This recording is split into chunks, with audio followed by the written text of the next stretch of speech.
Edition.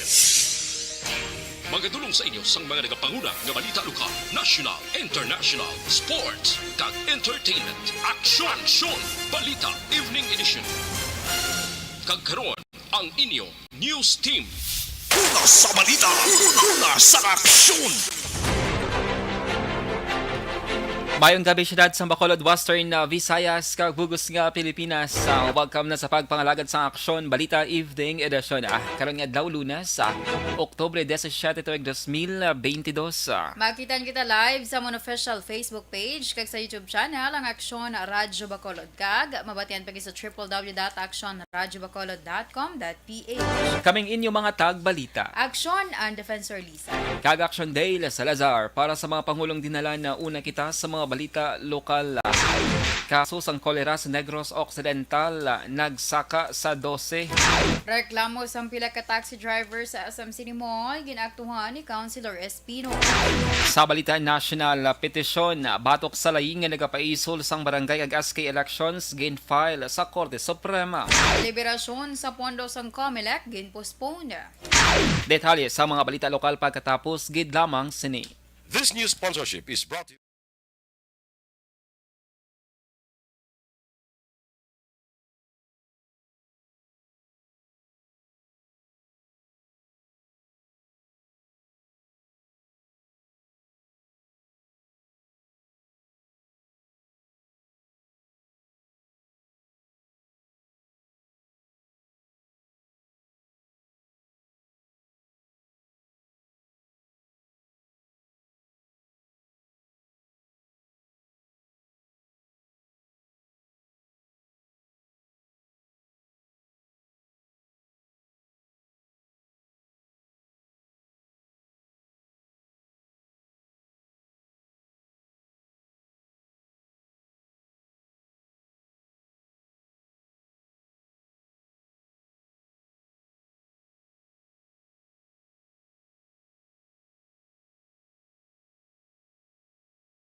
Action Radio Philippines Standard Time alas 6.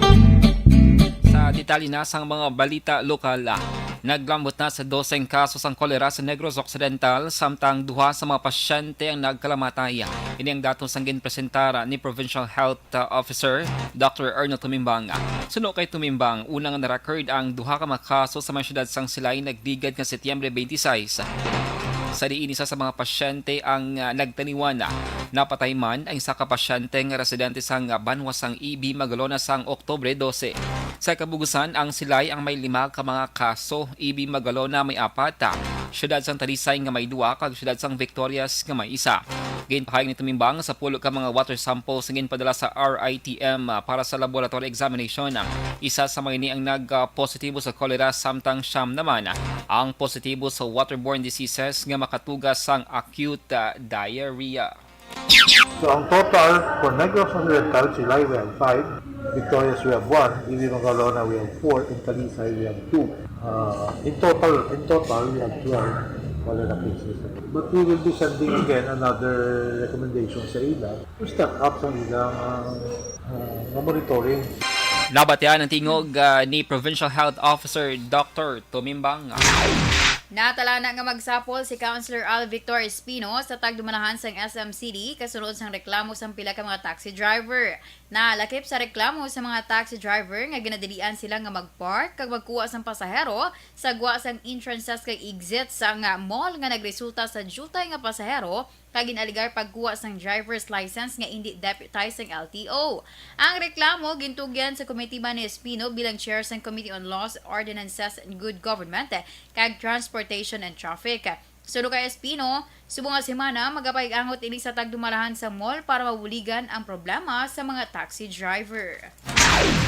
Sa iban nga balita lokal, patay ang isa ka babae matapos ginbuno sa iyang live-in partner sa may sitio Mantabanon, Barangay Kamangkamang, Banwasang Isabela. Pasado las 5 sang kagahon kaina Oktubre 17. Ginkilalang biktima kay Digna Bordago, 65 anyos, sigang suspect. Ginkilala naman kay Wilfredo Camacho, legal edad kag pareho nga residente sang Barangay Kamangkamang sa may Isabela. Ginpahag ni Police Captain Joseph Partidas ang hepe ng Isabela PNP. Nagpadulong sa kampo ang biktima upod ang duwa niya kamakabataan na good magpanghilamon. Ginsundan ni Camacho ang biktima kag ginbuno sa isa ka beses gamit ang kutsilyo samtang nagatalikod. Kag naglapos ini sa iya nga dughan. Ginpahag sang hepe nga pagpangimon ang nagapangunang motibo sa likod sang krimen. Sa karon nagapadayon pa ang hot pursuit operation batok sa suspect na nagpalagi matapos ang pagpatay sa iya nga live-in partner. Isa lamang ka index crime ang na-record sa ginpatigayon nga maskara sa Panaad 2022 halin Oktubre 10 tubtub 16. Sa kay Police Lieutenant Joseph Catalogo ang spokesperson sang NOCPO, pasado las 7 kagabi isang formal nga nagpadangat sang reklamong isa ka persona sa kapulisan matapos ginaligar na dulang iya nga bag nga may unod sa kwarta kag digital single lens reflex kon DSLR camera. Ini nga kaso na paidalom sa theft nga isa ka index crime. Bangod sini, wala malabot sang NOCPO ang target nga zero crime para sa isa ka semana kay Watan sa Panad Park and Stadium. Nanguna man ang NOCPO mangud nga tuman ka hugot ang pagbantay sang kapulisan sa palibot sang festival site apang sa ulihi pang adlaw sang kapiyastahan na tabo ang ginaligay pagkawat sang propiedad. Sa piyak sini, ginagabig naman sang NOCPO nga generally peaceful ang maskara sa Panaad 2022. Generally peaceful lang ato nga celebration sa Maskara sa Panaad starting from 10 to 16. Wala kita sa may na-record nga major events. Ang kabahin sa pagpahayag ni Lieutenant Jodices Catalogo ang spokesperson sang NOCPO. Una sa balita, una sa aksyon. Las 6, 19 Action Radio Philippines Standard Time, D3 Biofood Supplement Back Action na kung sa Barangay 684.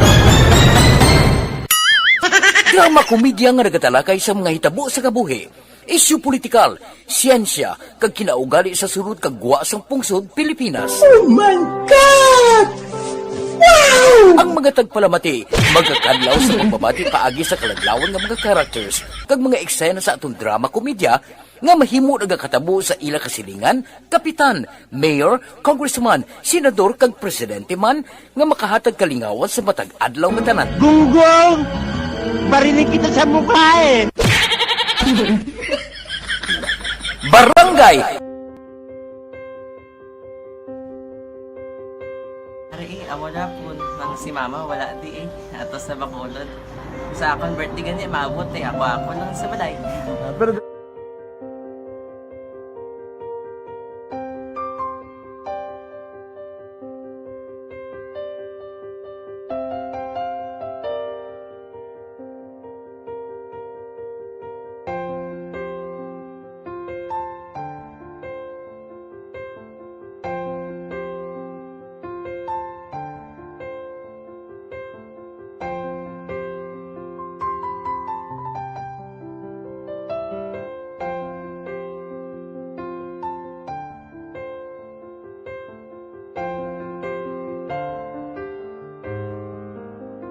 kamusta man? Amo na would like eh. Mayara gina na butang sa module nga search mo. Tapos bala mayara nga ilang taon mo sa YouTube. Di way ka man gamitan. Di laktawan lang dana eh. Tapos, ano naman, ublaw na daso. Brown na daso. Sigaw na pasensya ma'am. Paano ka nakapadala sulat? Nagulam na ko sa akon nga friend. Kasi Regine bala. Sa kay ay. Nang wala ka cellphone. Wala mo sa ina. Pero sino to Facebook? Imo to Facebook account. Bali, paano ka nakabalo nga may... Hindi kasi sugad ni Lola sa akin. Siya nagtulo sa akin nga, kamo bala, nang nabatian niya sa Action Radio sang aga gito. Oo. Yun ang bala nga, isulat ko kung anong imukon. Nang pag sa page, i-like, i-share. Tinasunod mo tanan ni ano. Isunod ko lang man. Okay. Pero ka-expect ka na nga makadaog ka. Wala pagid kay daw. Gusto mo ako do, ano naman daw. Gusto ko, basta hindi ko parang siya ma-expect nga madaog. Wala nga maibita sila sa ARB 4-piece lang. Amo na gani pagkabati ko kay Fred sa langga. Ari ay pamati ka mo. May gin-offer ang Action Radio sa mga purpose na pupos na eskwela. Primary kag secondary kam na. For bugtaw. I-record sa ang kinanglanong makapatitikbar ka na. Ipukaw ko niya. Karoon siya sa umuan kung ano man natin. Update mo na siya. Matinandao na siya. Damo to, nugid na siya. Niya padala ko na tula hasta imo mga base ko makadaog ka man ra po tatugan ko balala. Tisiling ko sa iya, ako bala. Kung ano ang akong ginatulo sa iyo mo, kikayuan mo na. Pagdaswang, ang Action Radio, amo na siya ang toy-toy sa akon.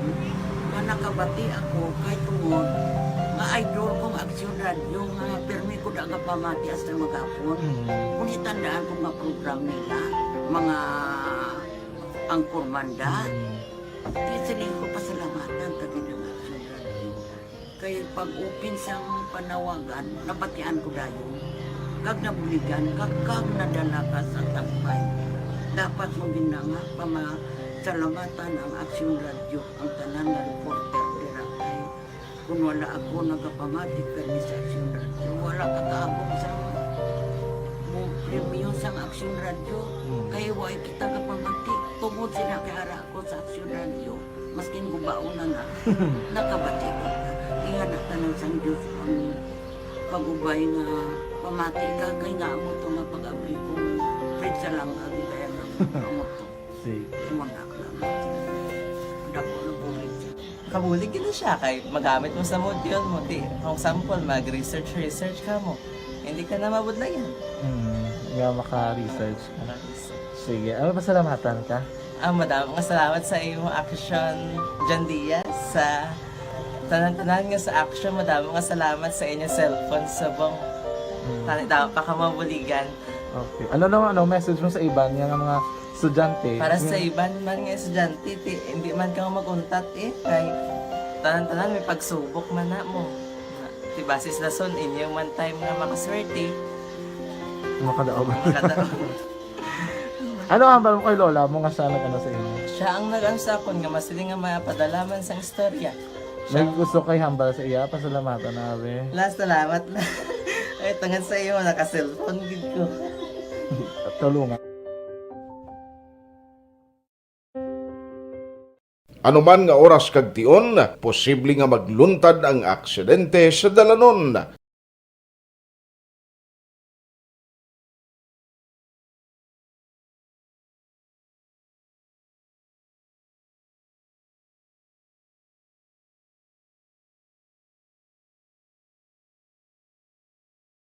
Yari ang pila ka mga road safety tips para malikawan ang vehicular accident.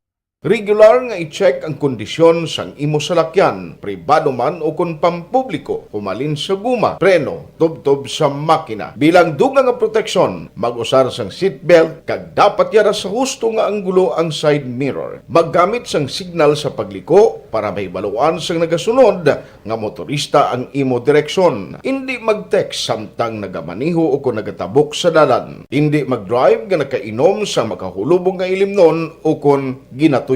I-check ang imo speed limit kag mag-slow down kung madanlog ang dalan. I-check ang blind spots. Magbahar kung may nagatabok nga tawo sa pedestrian lane. Magsuksok sang helmet sa mga nagamaniho sa motorsiklo o kung nagabike.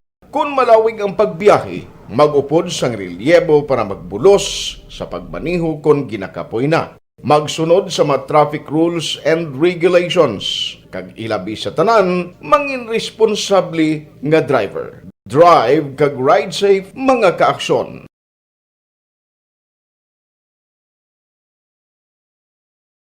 Ikaw bala nagahuragaw kung magtulog? Ari may mga pamaagi para nga malikawan o kung madula ang imo paghuragok sa tion sang imo katulugon. Ang paghuragok o kung snoring, isa ina ka sleeping order. Sa diin, nagakasupnan ang pag-ilig sang hangin sa inyo pagtulog nga nagaresulta sang vibration. Una, pataason o kung i-elevate ang imo ulunan. Kinahanglan nga mataas jutay.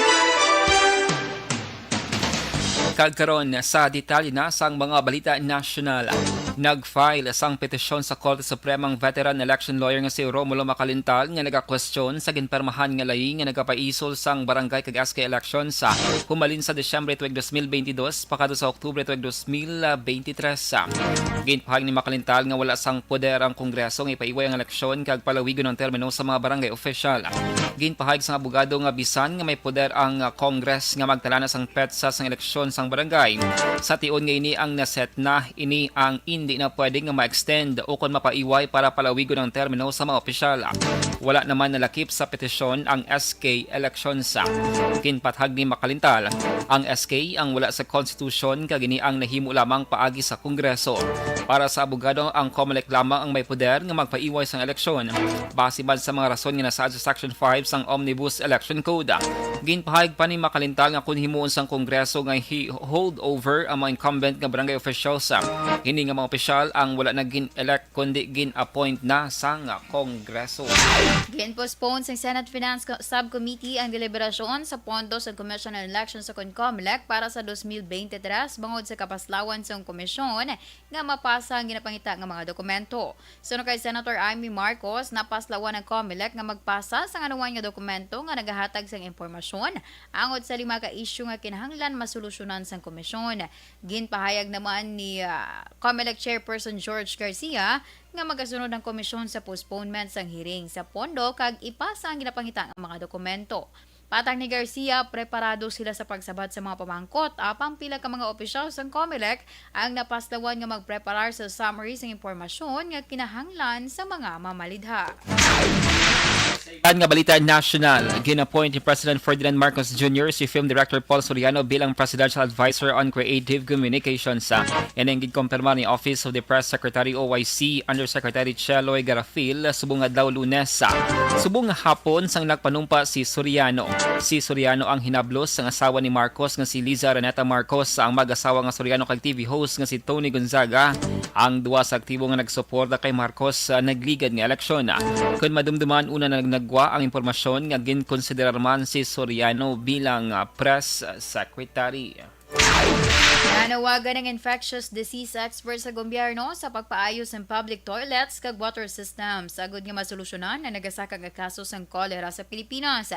Ginimo sa nganay presidente sang Pediatric Infectious Disease Society of the Philippines nga si Dr. Mary Ann Bonye ang panawagan matapos na records ng Department of Health ang kabilugan nga 3,729 ka cholera cases halin Enero 2022 sa diin 282 ang ginsaka o kung 282% ang ginsaka, ikumparar sa datos nagdigad nga tuig sa pareho nga period. Nanawagan man si Boni sa gobyerno nga makig-angot sa komunidad kag i-encourage ang publiko nga tinluan ang hilapalibot agud matap na ang cholera infection. Sa balita, una sa aksyon! Action Radio Philippines Standard Time na sa IC Media. Inyo nabatian ang kabugusan nga mga balita sa Action Balita Evening Edition. Karon nga daw Lunes sa Oktubre 17, 2022 sa liwat kaming inyong mga tag-balita. Action ang Defensor Lisa. Kag Action Day Salazar. Una sa balita, una sa aksyon sa Bacolod Bacolod Action Action Radio. Action Radio!